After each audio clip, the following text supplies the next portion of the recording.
Bạn to bên năng mà thiết máu dương từ mơ bịរបៀបអានប្លង់កាត់សរសៃដៃជើងតាងណា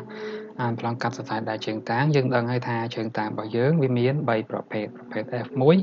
ទំហំ 1m 4 តឹកគុណ 1m 4 តឹកកម្រាស់វា4តឹកបាទជើងតាងប្រភេទ F2 1m 2 តឹកគុណនឹង 1m កន្លះកម្រាស់វា4តឹកដូចគ្នា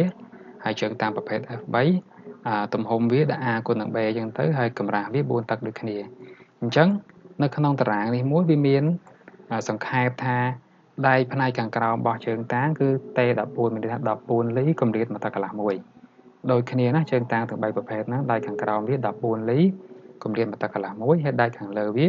10លីកម្រិត1តឹកកន្លះមួយដូចគ្នាណាបើនិយាយពីកម្រិតដូចគ្នាប៉ុន្តែខុសតែទំហំឯងឬក៏ខុសតែឌីយ៉ាម៉ែត្ររបស់ដៃទេអញ្ចឹងឆ្លៀតបន្តិចដែរជើងតាងប្រភេទ F1 របស់យើងវាមាន3នេះ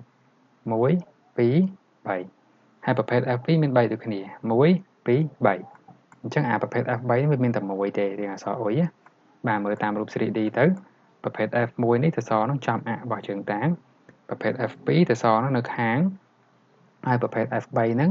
គឺវារៀងជាអក្សរអុយអញ្ចឹងតាមទម្រង់នេះដាក់2 view ឲ្យ2កំហើញឲ្យដើម្បីងាយស្រួលយល់នៅក្នុងជើងតាងប្រភេទ F3 ហ្នឹងមានបង្កប់អត្ថន័យបន្តិចដែរដោយសារតែយើងឃើញអានេះឃើញអត្ថន័យហ្នឹងណាអាហ្នឹងវាគេហៅថា curve បើ curve ភាសា curve យើងបកធម្មតាថាអញ្ចើមផ្លូវអញ្ចើមផ្លូវប៉ុន្តែ curve នៅក្នុងនេះមានន័យថាជារបាំងជាទំនប់ការពារដើម្បីកុំឲ្យទឹកកខ្វក់ឬក៏ទឹកដែលមានជាតិអ័រហ្គានិកទឹកដែលមានជាតិមិនស្អាតធ្វើឲ្យប៉ះពាល់ដល់ជើងតាងរបស់យើងនឹងវាហូរចូលមកវានៅត្រាំនៅបៀមនៅខាងក្នុងបាតផ្ទះរបស់យើងនេះអញ្ចឹងគោលបំណងដែលយើងចាក់វាឡើងហ្នឹងកម្ពស់ពីទឹកហ្នឹងដើម្បីទប់កុំឲ្យមានការលិចជ្រាបទឹកហ្នឹងពីខាងក្រៅចូលមកកន្លែងហ្នឹងបាទតើឥឡូវយើងទៅមើលពីរបៀបអានប្លង់សរសៃដៃតែម្ដងអានេះប្លង់អេកតិចបတ်ចោលសិនអញ្ចឹងយើងមានប្លង់នេះមួយបាទយើងមានប្លង់នេះមួយអញ្ចឹងអានេះគេហៅថាប្លង់បាតប្លង់ layout រួមមិនដូចគ្នាអញ្ចឹងក្នុងនេះ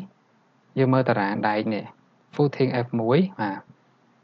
ប្លង់គ្រឹះប្លង់ប្រភេទជើងតាង F1 1m 4 តឹកគុណ 1m 4 តឹកកម្រាស់វា4តឹកណាបាលីគុណនឹង3 PCS គុណនឹង3 P scale 150 Pascal នេះយើងមិនចាំនេះទេ